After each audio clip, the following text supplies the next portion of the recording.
கிழக்கு நியூஸ் நேயர்களுக்கு வணக்கம். நான் பத்ரி சேஷாத்ரி. டைம்ஸ் ஆஃப் இந்தியாவில் ஒரு முக்கியமான ஒரு கட்டுரை ஒன்று வந்திருக்கு.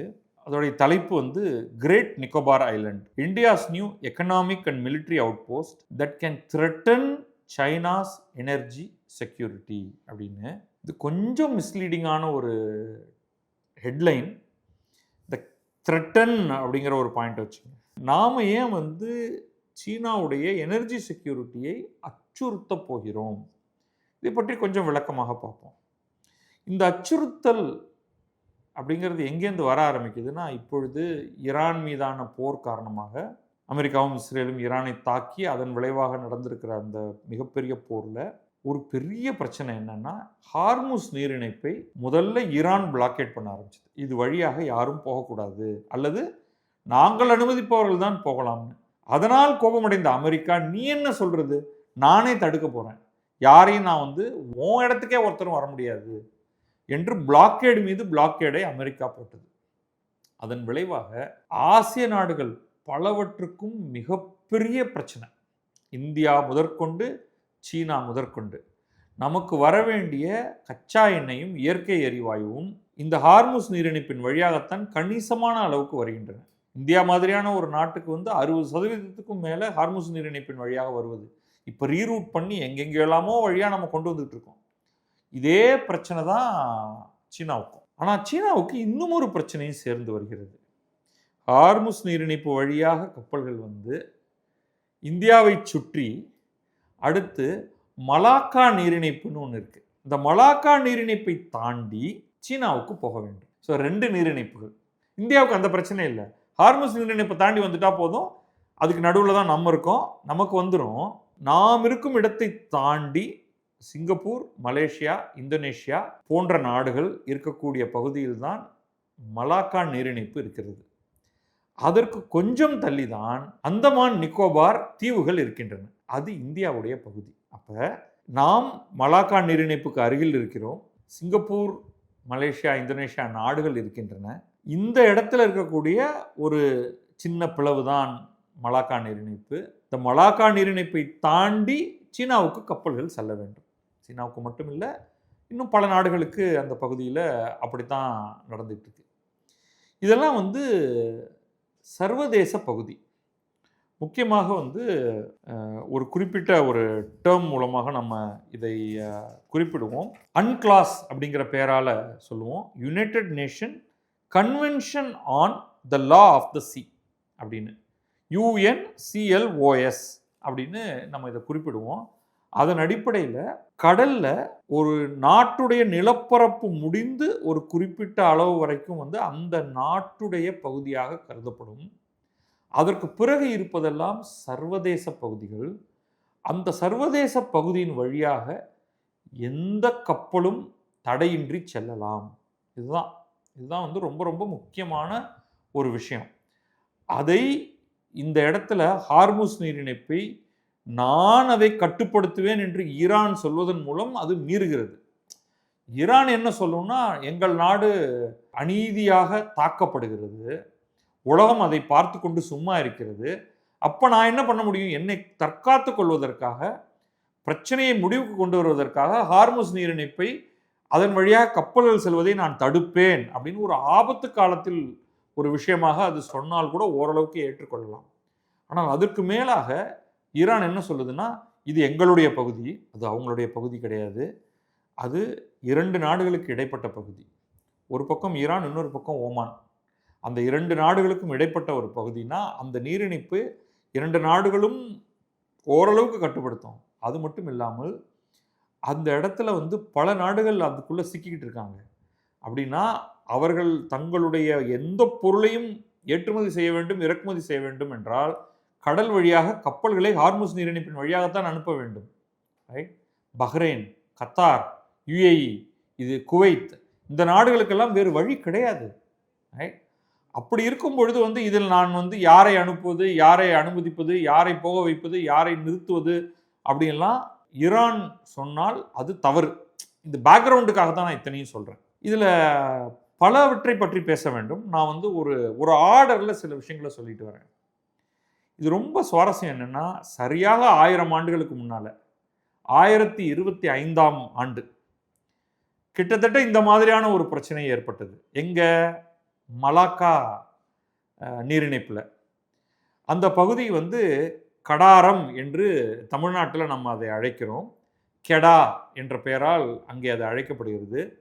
அங்கே ஸ்ரீவிஜய நாடு என்ற ஒன்று இருந்தது. அதுவே வந்து ஒரு ஒற்றை நாடு இல்லை, அது ஒரு கூட்டமைப்பு. பல பல சிறு அரசுகள் அங்கே இருந்தார்கள்.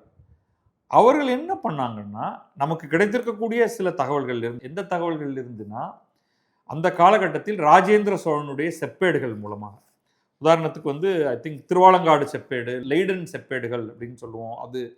அதுலலாம் இது குறித்த விவரம் நிறையவே நமக்கு கிடைக்குது. அப்போ என்னன்னா, இந்த பகுதியைச் சேர்ந்த ஸ்ரீவிஜய பகுதி, இன்றைக்கு வந்து நம்ம அதே சொல்லக்கூடிய இந்த இந்தோனேஷியா, மலேசியா பகுதிகள், அங்கே ஆட்சி செய்தவர்கள் என்ன பண்ணாங்கன்னா, இந்த மலாக்கா நீரிணைப்பின் வழியாக செல்ல வேண்டிய கப்பல்கள் எல்லாம் தங்களுக்கு தலைக்கு இவ்வளவு, கப்பலுக்கு இத்தனை ரூபாய் தர வேண்டும், அந்த அந்த சமயத்தில் இருந்த பணம் வச்சுக்கோங்க, எங்களுக்கு இவ்வளவு தர வேண்டும் என்று அதுக்கு டோல் வசூலிச்சாங்க. பைசா கொடு அப்படின்னு கேட்டாங்க. சரி, அது கூட நம்முடைய கப்பல்கள் முக்கியமாக சோழ நாட்டிலிருந்து வணிகம் செய்வதற்காக, யாரோடு வணிகம் செய்வதற்காக? சீனாவோடு வணிகம் செய்வதற்காக. ஏன்னா அந்த சமயத்திலையும் இந்தியாவும் சீனாவும் தான் மிகப்பெரிய உற்பத்தி நாடுகள். 1025 ஆண்டு கணக்கை எடுத்து பார்த்தால் இந்தியாவுக்கும் சீனாவுக்கும் இடையே மிகப்பெரிய வர்த்தகம் நடந்து கொண்டிருக்கிறது. அவை எல்லாம் மலாக்கா நீரிணைப்பின் வழியாகத்தான் போக வேண்டும். இப்போ மாதிரி வந்து உங்களுக்கு மோட்டார் போட் கிடையாது, செயில் போட். எல்லாமே பாய்மரத்தை பயன்படுத்தி காற்று அடிக்கும் திசையில் சரியாக அதை பயன்படுத்தி நீங்கள் வந்து அந்த ட்ரேட் விண்ட்ஸ்னு சொல்லுவோம், அந்த காற்றின் பாதையை சரியாக கணித்து ஓட்டிகிட்டு போகணும். அப்புறம் காற்றின் பாதை மாறும் பொழுது திரும்ப வருவீங்க. ஸோ இங்கிருந்து சீனா போவதற்கு ஒரு வழி, ஒரு காலகட்டம் 12 மாதத்தில், பிறகு மீண்டும் காற்று அடித்தால்தான் கப்பல் வர முடியும். காற்று அமைதியாகிவிட்டால் கப்பல் நகரவே நகராது. இன்றைக்கி அப்படி இல்லை.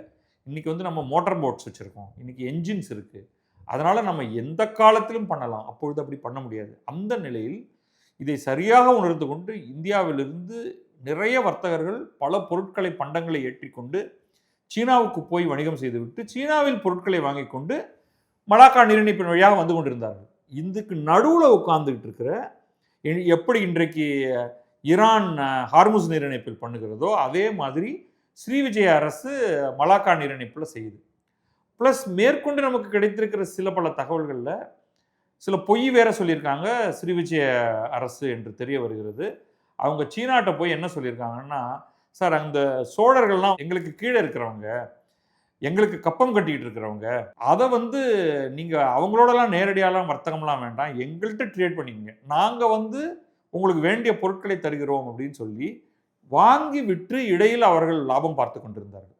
இந்த விஷயம் தெரிய வந்தபோது முக்கியமாக வர்த்தகம் செய்யக்கூடிய வணிகர்கள் சோழ பேரரசன் ராஜேந்திர சோழன்ட்ட போய் இதை பற்றி சொல்லும் பொழுது அவர் வந்து இதை ஒரு கவனிச்சிருவோம் அப்படின்னு சொல்லி பெரும் படையுடன், கப்பற்படையுடன் சென்று ஸ்ரீவிஜய அரசர்களை தோற்கடித்ததற்கு பிறகு அவங்களோட ஒரு ஒப்பந்தம் செய்து கொண்டு, நீ இந்த இடத்தில் நாடு பிடிப்பதற்காக நாங்கள் வரவில்லை, எங்களுடைய வர்த்தக கப்பல்கள் தடையின்றி குறைவான ஒரு கட்டணத்தோடு அவர்கள் சீனாவுடன் நேரடியாக வர்த்தகம் செய்வதற்கு அனுமதிக்க வேண்டும் என்று அவங்கள ஃபோர்ஸ் பண்ணது தான். அதன் விளைவாகத்தான் இது நடந்தது 1025. அதன் விளைவாகத்தான் அவனுக்கு வந்து கடாரம் கொண்டான் அப்படிங்கிற பேர் வருது. கங்கை கொண்டான், கடாரம் கொண்டான் போன்ற பெயர்கள் எல்லாம் ராஜேந்திர சோழனுக்கு வருகிறது. இதை ஞாபகம் வச்சுக்கங்க. ஒரு நீர் இணைப்பு என்ற ஒரு சிறு பகுதி இருந்தால் சர்வதேச வர்த்தகத்துக்கு அதை திறந்து விட வேண்டும் என்பது இன்று நேற்றல்ல, 1000 ஆண்டுகளுக்கு முன்னாடியே நடந்தது. அதே இதில் வந்து இப்போ ரொம்ப சமீபத்தில் இந்த பெரிய பிரச்சனை ஹார்முஸ் நீரிணைப்பில் இருக்கு இல்லையா, அப்போ வந்து சிங்கப்பூர் ஃபாரின் மினிஸ்டர், அயலுறவுத்துறை அமைச்சர் விவியன் பாலகிருஷ்ணன் அப்படின்னு, அவர்கிட்ட வந்து ஒரு கேள்வி கேட்குறாங்க அவர்களுடைய சிங்கப்பூர் நாடாளுமன்றத்தில். இந்த மாதிரி நாங்கள் படிக்கிறோம், ஹார்முஸ் நீரிணைப்பில் வந்து போகக்கூடிய கப்பல்களுக்கு கட்டணம் வாங்கலாம் அப்படின்னு சொல்கிறாங்க. அப்போ சிங்கப்பூர் கப்பல்கள், சிங்கப்பூர் ஃப்ளாக் வைத்திருக்கக்கூடிய கப்பல்கள், நீங்கள் வந்து அந்த மாதிரி பணம் தருவீர்களா அப்படின்னு கேட்டப்ப அவர் வந்து ஒரு அற்புதமான பேச்சு அது. அவர் வந்து ரொம்ப தெளிவாக சொல்கிறாரு. ஹார்முஸ் நீரிணைப்பு என்பது நான் சொன்ன மாதிரி United Nation Convention on the law of the sea எனக்கூடிய அந்த அன்கிளாஸ் அப்படிங்கிறது, which guarantees freedom of navigation. அப்படின்னா எந்த நாடும் முழு சுதந்திரத்தோடு அதன் வழியாக கப்பலை செலுத்த முடியும். யாரிடமும் நாங்கள் பர்மிஷன், அனுமதி கேட்க வேண்டிய தேவையில்லை, அவர்களுக்கு பணம் கொடுக்க வேண்டியதும் தேவையில்லை. இப்படி யாராவது ஆரம்பித்தால் அது மிகப்பெரிய பிரச்சனையாக இருக்கும் அப்படின்னு அவர் ரொம்ப தெளிவாக சொல்றாரு. கூடவே அவர் சொல்றாரு, ஹார்முஸ் நீரிணைப்பை பற்றி பேசுகிறார்கள். ஹார்முஸ் நீரிணைப்பு அப்படிங்கிறது வந்து கிட்டத்தட்ட அதோடைய ஷார்ட்டஸ்ட் பாயிண்டில் அது வந்து 22 மைல் அகலம் இருக்கக்கூடியது. அதை விட ரொம்ப ரொம்ப ரொம்ப சின்னது இந்த மலாக்கா நீரிணைப்பு என்பது. அதை கட்டுப்படுத்தக்கூடிய இடத்துல நாங்கள் இருக்கோம். அங்கே பணம் வசூலித்தால் நாங்கள் இங்கும் பணம் வசூலிக்கலாம் அல்லவா? நாங்கள் செய்ய மாட்டோம். ஏன்னா வி ஸ்டாண்ட் ஃபார் பிரின்சிபல்ஸ் அப்படின்னு சொல்கிறாரு. ரொம்ப ரொம்ப தெளிவாக கிளியராக சொல்லிட்டு, இந்த பகுதியில் இது வந்து உலகின் மிக மிக மிக அதிகமாக டிரான்ஸ்ஷிப்மெண்ட் நடக்கக்கூடியது. கொஞ்ச நாளைக்கு முன்னாடி நான் வந்து விழிங்கம் துறைமுகத்தை பற்றி ஒரு காணொலி ஒன்று பண்ணியிருந்தேன்.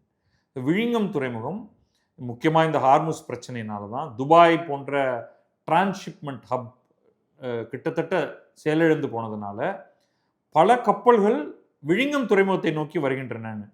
இந்தியாவிலேயே விழிங்கம் துறைமுகம் தான், கொச்சி கொஞ்சம் சின்னதாக இருக்குன்னாலும் விழிங்கம் துறைமுகம் தான் டிரான்ஸ்ஷிப்மெண்ட் போர்ட்டு பெரிய போர்ட்டாக இருக்குது. அப்படிப்பட்ட ஒன்று தான் சிங்கப்பூர். சிங்கப்பூர் வந்து ஒரு மிகப்பெரிய டிரான்ஸ்ஷிப்மெண்ட் போர்ட்டு. அதில் வந்து 2024 மட்டும் 3.1 பில்லியன் டன்ஸ் ஆஃப் வெசல், அதாவது ஒவ்வொரு கப்பலுடைய அதன் தாங்கு திறன், அது எவ்வளவு எடையை தாங்குங்கிறதை கணக்கு வைத்து அது எல்லாத்தையும் கூட்டினீங்கன்னா 3.1 பில்லியன் டன் ஏற்றி செல்லக்கூடிய அளவுக்கான கப்பல்கள் 2024 வந்திருக்கு அப்படின்னு சொல்லிட்டு அவர் வந்து ரொம்ப ரொம்ப தெளிவாக, ஒரு நீரிணைப்பு என்பது அதற்கு அருகில் இருக்கக்கூடிய நாட்டுக்கான ஒரு உரிமை கிடையாது, அதை கட்டுப்படுத்தக்கூடிய உரிமை கிடையவே கிடையாது அவர்களுக்கு. இது வந்து எல்லோருக்கும், அதை நான் வந்து இதுக்கு பக்கத்தில் இருக்கேன், ஹார்முஸ் நீரிணைப்புக்கு பக்கத்தில் நான் ஈரான் இருக்கேன், அதனால் இதை நான் கட்டுப்படுத்துவேன் என்று நீங்கள் பேசவே முடியாது அப்படிங்கிறத வந்து அவர் ரொம்ப தெளிவாக சொல்லி, நாங்கள் வந்து ஒரு பைசா கொடுக்க மாட்டோம், எங்களுடைய கப்பல்களை இதில் எப்படியாவது விடுங்க என்று கெஞ்சவும் மாட்டோம். வந்து இது இஸ் அபவுட் பிரின்சிபல். நாங்கள் நெகோஷியேட்டே பண்ண மாட்டோம். We will say uphold international law. இதை தடுப்பதற்கு நீ யார் என்று கேட்போம் அப்படின்னு அவர் சொல்கிறாரு. ஆனால் ஈரான் மாதிரியான ஒரு முரட்டு நாடுகிட்ட போய் இதுவும் இன்றைய தேதியில் நீங்கள் வந்து சட்டம் பற்றி பேச முடியாது. அவங்க பதில் கேட்பாங்க, என்னை போன்ற ஒரு நாட்டின் மீது தேவையே இல்லாமல் இஸ்ரேலும் அமெரிக்காவும் வந்து குண்டு போடுகின்றன, அது மட்டும் சட்டமா நியாயமா என்று கேட்டால் சிங்கப்பூர் அதற்கும் பதில் சொல்ல வேண்டியிருக்கும். ஆனால் ஒரு விஷயத்தை நான் முழுமையாக ஒப்புக்கொள்கிறேன், இன்டர்நேஷ்னல் ஷிப்பிங் அப்படின்னு நம்ம எடுத்துக்கிட்டோம்னா நாங்கள் எந்த காரணத்தினாலையும் நாங்கள் எந்த நாட்டோடையும் பேசணுங்கிற அவசியமே கிடையாது, நாங்கள் நெகோஷியேட் பண்ணவே மாட்டோம், நாங்கள் போய் உட்கார்ந்து பேசினாலே அது ஒரு பெரிய பிரச்சனை, அது வந்து ஒரு இன் பிரின்சிபல் நாங்கள் ஏற்றுக்கொள்ளவில்லை அப்படின்னு அவர் சொல்கிறார் இல்லையா? ஸோ இப்போ நம்ம இதை வந்து 2வது புள்ளியாக பார்க்குறோம். ஒரு காலத்தில் உங்களுடைய கப்பல்கள் ஒரு பக்கமாக போவதற்கு ஒருவன் எதிர்க்கிறான் அதே மலாக்கா ஸ்ட்ரைட்டில் என்றால், அதை தடுத்து தன்னுடைய கப்பல்கள் எளிதாக போய் வருவதற்கு ஒரு மிகப்பெரிய செயலை செய்த ஒருவன் ராஜேந்திர சோழன். இப்போ அதே மாதிரி சிங்கப்பூர் வந்து தன்னுடைய பிரின்சிபலை ரொம்ப தெளிவாக சொல்கிறது. அந்த அடிப்படையில் இந்த கிரேட் நிக்கோபார் ஐலண்டோடைய என்ன கோல் அப்படிங்கிறத பார்ப்போம். அதன் காரணமாகத்தான் நான் வந்து இந்த தலைப்புச் செய்தியை நான் ஏற்றுக்கொள்ளவில்லை. Military out post can threaten China's energy security. 2025 தன்னுடைய நாட்டு கப்பல்கள் போவதற்கு அனுமதி சரியாக கிடைக்கவில்லை என்ற காரணத்தால் போய் அந்த இடத்தை ஒழுங்குபடுத்தி விட்டு வந்த ஒருவனை முன்னோராக கொண்டிருக்கக்கூடிய நம்முடைய நாடு இன்னொரு நாட்டு கப்பல் அந்த பக்கமாக போகக்கூடாது என்று இன்னொருவருடைய எனர்ஜி செக்யூரிட்டியை, என்னதான் சீனா நமக்கு எதிரியாக இருந்தாலும் பல இடங்களில் எதிரியாக இருக்கு, அதுக்குள்ள ரொம்ப போக வேண்டாம், நாம் அவர்களுடைய எனர்ஜி செக்யூரிட்டியை தடுத்து நிறுத்த மாட்டோம் அப்படிங்கிறது தான் என்னுடைய கருத்து. அதுக்கு முன்னாடி இந்த பேக்ரவுண்ட் என்ன அப்படிங்கிறத பார்த்துருவோம். இந்த மேரிடைம் சோக் பாயிண்டாக இருக்கக்கூடிய ஹார்முஸ் நீரிணைப்பு, மலாக்கா நீரிணைப்பு மாதிரி மலாக்கா நீரிணைப்புக்கு அருகில் தான் சிங்கப்பூர் பற்றி நம்ம சொல்கிறோம் இல்லையா, அதற்கு சற்று தள்ளி தான் உங்களுக்கு இந்த கிரேட் நிக்கோபார் ஐலண்ட் வருது. அங்கே தான் இந்த Nicobar project, Great Nicobar project அப்படி என்ற ஒன்று வரப்போகிறது. ஸோ அதில் என்னென்ன நடக்கப் போகிறது அப்படின்னு பார்ப்போம். மலாக்கா நீரிணைப்பின் வழியாக தான் இன்றைக்கு சீனாவின் 75-80% எனர்ஜி ரெக்குயர்மெண்ட்ஸ்னால் என்ன? இயற்கை எரிவாயுவாக இருக்கட்டும், கச்சா எண்ணெயாக இருக்கட்டும், இதன் வழியாகத்தான் போகிறது. அது ஞாபகம் வச்சுங்க. ஓகே, இதை விட்டா இல்லை நீ சுற்றி போ என்றால் கப்பல்களுக்கு 1800 கிலோமீட்டர் அதோடைய டோட்டல் டிஸ்டன்ஸில் இன்னொரு 1800 கிலோமீட்டர் ஆட் பண்ண வேண்டியிருக்கும், அல்லது 3000 கிலோமீட்டர் ஆட் பண்ண வேண்டியிருக்கும். வேற 2 பாதைகள் இருக்குது, சதர்ன் லொம்பாக் அல்லது சுந்தா ஸ்ட்ரைட் அப்படின்னு இருக்குது. இது ரெண்டுத்தையும் எடுத்துக்கிறதாக இருந்தால் மலாக்கா ஸ்ட்ரைட்டை எடுத்துக்கொள்ளாமல் மற்ற 2 பாதைகள் வழியாக போவதாக இருந்தால் கப்பல்கள் அதிக கிலோமீட்டர் போக வேண்டும். அப்படின்னா செலவு அதிகமாகும். ஓகே, இந்தியா என்ன பண்ணுது அப்படின்னு பார்ப்போம். இந்தியா ஒட்டுமொத்தமாக 845 போர்ட் அண்ட் ரிலேட்டட் ப்ராஜெக்ட், சின்ன போர்ட்லேருந்து பெரிய போர்ட் வரைக்கும் பண்ணுறதுக்கு கிட்டத்தட்ட 6 லட்சம் கோடி ரூபாய் முதலீடு செய்ய போகிறேன் அப்படின்னு சொல்லியிருக்கு. இதில் 1.57 லட்சம் கோடி ரூபாய் ஏற்கனவே முதலீடு செய்யப்பட்டாயிற்று. அதில் ஒரு முக்கியமான ப்ராஜெக்ட் தான் இந்த Great Nicobar project, Great Nicobar island project அப்படிங்கிறது. இது வந்து அந்தமான் நிக்கோபார் அட்மினிஸ்ட்ரேஷன் இதற்கு ஆகும் செலவு 1 லட்சம் கோடி ரூபாய் அப்படின்னு கணிக்குது. 1 லட்சம் கோடி ரூபாய். ஓகே, இதில் என்னென்னலாம் பண்ண போகிறாங்க அப்படின்னு பார்த்தா, இது வந்து அப்ராக்சிமேட்டாக 40 nautical miles from international shipping lanes passing through the strait of Malacca. 40 nautical மைல்ஸ்னால் 74 கிலோமீட்டர்கள் தொலைவில் இருக்குது. அதன் வழியாகத்தான் மிகப்பெரிய ஷிப்பிங் பாதைகள் எல்லாமே வருது. அது மலாக்கா ஸ்ட்ரெயிட் வழியாக போகுது. அப்படி போகிறதெல்லாம் வந்து முக்கியமாக பல்வேறு நாடுகளுக்கு போகிறதுல ரொம்ப முக்கியமான நாடு வந்து சீனா. அதை நம்ம பார்த்துட்டோம். இதோடைய கேந்திர முக்கியத்துவங்கிறது வந்து ரொம்ப ஈஸியாக உங்களுக்கு தெரியும். மலாக்கா ஸ்ட்ரெயிட்லேருந்து வெறும் 40 நாட்டிக்கல் மைல்ஸ் தொலைவில் இருக்குது. இன்ஃபேக்ட் ராஜேந்திர சோழன் கடாரத்துக்கு போய் ஸ்ரீவிஜய அரசுகளோட நடத்திய அந்த போரில் நிக்கோபாரில் நிறுத்தி கப்பல்கள் எல்லாத்தையும் நிறுத்திட்டு இளைப்பாரி நல்ல தண்ணீரை பிடித்து கொண்டு அதன் பிறகு கப்பல்களோடு ஸ்ரீவிஜயத்துக்கு போனான் அப்படிங்கிற தகவல் கூட யூகிக்க முடிகிறது ஆய்வாளர்களால். ஸோ என்ன இங்கே பண்ண போகிறாங்க அப்படின்னு பார்த்தா, நம்ம அந்த விழிங்கம் போர்ட்டு பற்றி, டிரான்ஸ்ஷிப்மெண்ட் போர்ட்டு பற்றி பேசினோம். அப்போ பேசும்பொழுது நம்ம என்ன சொன்னோம், விழிங்கம் போர்ட் வர்றதுக்கு முன்னாடி இந்தியாவுக்கு அருகில் இருந்த, இந்தியாவில் வந்து ஒரு டிரான்ஸ்ஷிப்மெண்ட் போர்ட்டும் கிடையாது. 2 கப்பல்கள், அது இந்தியாவை சேர்ந்த கப்பலாகவே இருக்கட்டும், ஒரு உதாரணத்துக்கு சொல்கிறேன், ஒரு கப்பல் வந்து வேறு எங்கிருந்தோ சரக்குகளை எடுத்துக்கொண்டு வருகிறது. அதை இன்னொரு இந்திய கப்பலுக்கு ஒரு 25% மாற்றணும் அப்படின்னா இந்தியாவின் எந்த துறைமுகத்திலும் செய்ய முடியாது. 2 கப்பலும் கொழும்புக்கு போகணும். கொழும்புக்கு போய் ஒரு கப்பல்லேருந்து இன்னொரு கப்பலுக்கு நேரடியாக பொருட்கள் மாற்றி வைக்கப்படும். அதற்கு பிறகு 2ம் எங்கே அவங்களுடைய எவென்ச்சுவல் எண்டு டெஸ்டினேஷனும் அங்கே போகணும். யோசிச்சு பாருங்க. ஜஸ்ட்டு ராயப்பேட்டையில் 2 லாரியில், ஒரு லாரியிலேருந்து இன்னொரு லாரியில் பொருட்களை மாற்றணும் அப்படின்னா, சாரிங்க இங்கே மாற்ற முடியாது, நீங்கள் அப்படியே நேராக வந்து ஆவடி போயிருங்க, அங்கே போய் மாற்றிட்டு திருப்பி நீங்கள் எங்கே போகணுமோ அங்கே போய்க்கிங்கன்னா எப்படி இருக்கும் அது? அந்த மாதிரி தான். இல்லைனா நீங்கள் வந்து உங்களுடைய ட்ராவலை மேனேஜ் பண்ணி துபாயிலையோ சிங்கப்பூர்லேயோ கொழும்புலையோ, இந்த 3 தான் உங்களுக்கு அருகில் இருக்கக்கூடியது. இதை கேட்கும் பொழுதே வந்து அப்பொழுது எனக்கு பயங்கர திகைப்பு. நான் வந்து அதெல்லாம் அந்த காணொலியிலேயே சொல்லியிருந்தேன், எனக்கு இது நிஜமாக இது இவ்வளவு மோசமான ஒரு நிலையில் நம்ம இருந்தோம்னு எனக்கு தெரியாதுன்னு. அதற்கு பிறகு விழுங்கம் வருகிறது. இன்னும் விழுங்கம் முழுமையாக கட்டி முடிக்கப்படவில்லை. ஃபேஸ் 1 தான் நடந்திருக்கு. ஆல்ரெடி அது வந்து டிரான்ஸ்ஷிப்மெண்ட்டில் பூந்து விளையாடுது. இப்போ என்ன பண்ண போகிறோம்னா, இந்த கிரேட் நிக்கோபார் ப்ராஜெக்ட் அப்போவே வந்து இது குறித்து என்னோட இந்த பின்னூட்டத்தில் எழுதினவர்கள் பலரும் வந்து கிரேட் நிக்கோபார் ப்ராஜெக்டை பற்றி சொன்னாங்க. ஸோ அந்த கிரேட் நிக்கோபார் ப்ராஜெக்டில் மிக முக்கியமான விஷயம் என்னென்னா, டீப் வாட்டர் டிரான்ஸ்ஷிப்மெண்ட் போர்ட் வந்து நம்ம அங்கே கட்ட போகிறோம் அப்படின்னு. மிகப்பெரிய டீப் வாட்டர் போர்ட் ஒன்று அங்கே பண்ண போகிறோம். ப்ளஸ் இந்திய மெயின்லேண்டில் மகாராஷ்டிராவில் வாத்வான் அப்படிங்கிற இடத்துல இன்னொரு துறைமுகம், அதே டிரான்ஸ்ஷிப்மெண்ட் போர்ட் ஒன்று பண்ண போகிறாங்க. ஸோ விழிங்கத்தை தவிர நம்ம வாத்வானில் ஒன்றும், இன்னொன்று மலாக்கா ஸ்ட்ரெயிட் கிட்ட இருக்கக்கூடிய அந்தமான் நிக்கோபாரில் கிரேட் நிக்கோபார் ப்ராஜெக்டோடைய ஒரு பார்ட்டாக அங்கே ஒரு டிரான்ஸ்ஷிப்மெண்ட் ஹப்பும் நம்ம பண்ண போகிறோம். இதோடைய டீட்டெயில் எல்லாமே நமக்கு வந்து இன்றைக்கு கிடைக்கிறது. பட் இதில் வேறு என்னென்னலாம் பண்ண போகிறோங்கிறதா ரொம்ப முக்கியம். அங்கே நிக்கோபார் தீவில் ஒரு பெரிய டிரான்ஸ்ஷிப்மெண்ட் டீப் வாட்டர் ஹப் ஒன்று, இன்னொன்று வந்து 450 megawatt gas and solar power plant மின்சாரத்துக்கு. ஓகே, அது தவிர அங்கே வந்து முப்படைகளோட ஒரு கமாண்ட் சென்டர் இருக்குது. இதை நம்ம கட்டி முடிச்சிட்டோம் அப்படின்னா 82,000 கப்பல்கள் இந்த பகுதியை தாண்டி போகும். அப்போ என்ன நேச்சுரலாக என்ன ஆகும், சிங்கப்பூருக்கு போய் கொண்டிருந்த கணிசமான கப்பல் போக்குவரத்தில் ஒரு பெரும் பகுதி இந்த இடத்துக்கு வர்றதற்கான வாய்ப்புகள் இருக்குது. இந்த கிரேட் நிக்கோபார் ஐலண்ட் வந்து நம்ம ஏற்கனவே பார்த்தோம், கிட்டத்தட்ட 75 கிலோமீட்டர். இந்த கிரேட் நிக்கோபார் ப்ராஜெக்ட்ங்கிறது வந்து 75 கிலோமீட்டர் தள்ளி இருக்குது மலாக்கா ஸ்ட்ரெயிட்டில்.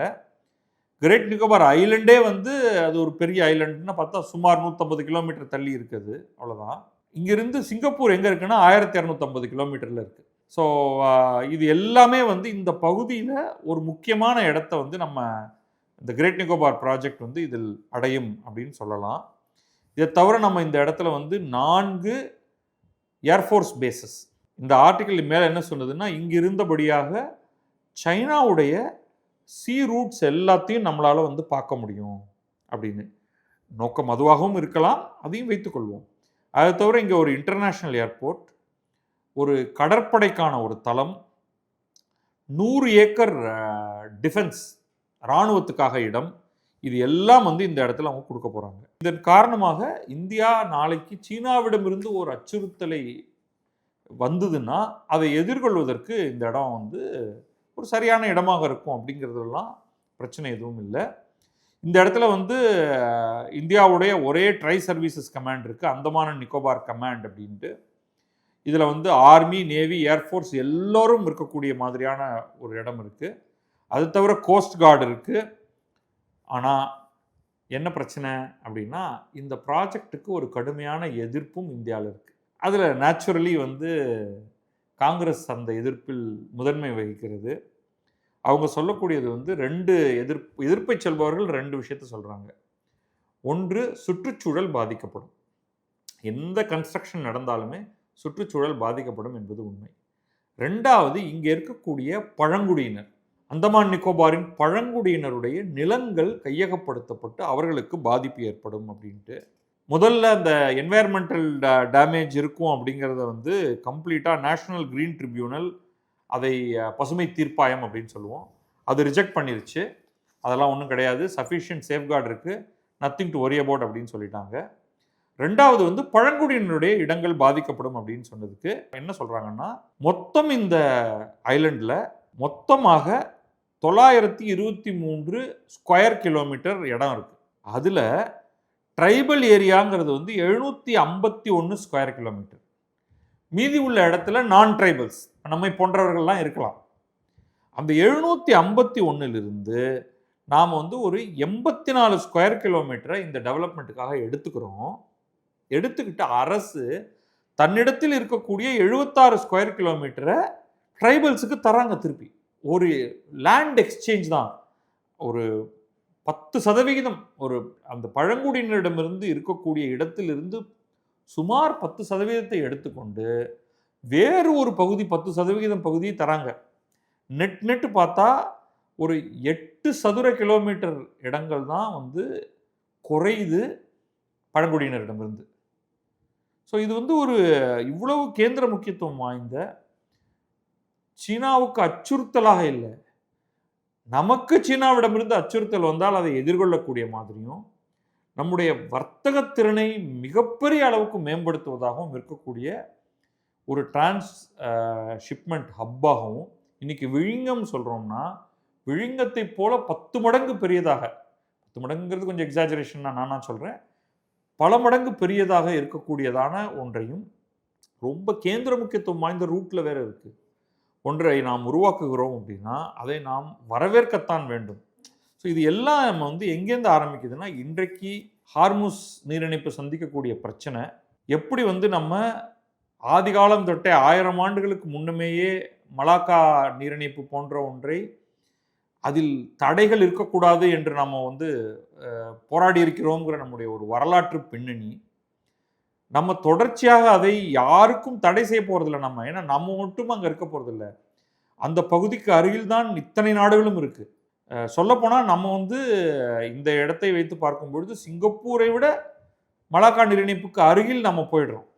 ஸோ இது எல்லாத்தையும் நம்ம பார்த்தா அப்புறம் ஆஃப்கோர்ஸ் இந்தோனேஷியா இருக்குது, எல்லாமே இருக்குது அந்த இடத்துல. அது எல்லாத்தையும் நம்ம மனசில் வைத்துக்கொண்டு நாம் பிறருக்கு அச்சுறுத்தலாக இருக்க மாட்டோம். பிறர் தான் நம்மளை பல்வேறு இடங்களில் அச்சுறுத்தலை கொடுத்து கொண்டிருக்கிறார்கள், சீனா போன்றவர்களை. ஸோ நம்ம வந்து சீனாவை த்ரெட்டன் பண்ணணுங்கிற அவசியம் இல்லை, அது நம்முடைய குறிக்கோளும் இல்லை என்று இதை நான் பார்க்குறேன். நமக்கு கிரேட் நிக்கோபார் ப்ராஜெக்ட் ரொம்ப அவசியம். விழிங்கம் ஏற்கனவே நமக்கு எந்த மாதிரியாக விழிங்கமில் போட்ட இந்த இன்வெஸ்ட்மெண்ட் நமக்கு எப்படி நன்மை தருகிறதுங்கிறத பார்க்குறோம். நிச்சயமாக கிரேட் நிக்கோபாரும் இந்த கிரேட் நிக்கோபார் ப்ராஜெக்டும் இந்தியாவுக்கும் மிகப்பெரிய வர்த்தக நன்மையை தரும். யாருக்கும் எந்த கெடுதலும் இருப்பது போல எனக்கு தெரியவில்லை. இந்தியாவை பொறுத்தவரை யாருக்கும் எந்த கெடுதலும் இருப்பது போல தெரியவில்லை. அதை வரவேற்போம். நன்றி, வணக்கம். நான் பத்ரி சேஷாத்ரி. இது கிழக்கு.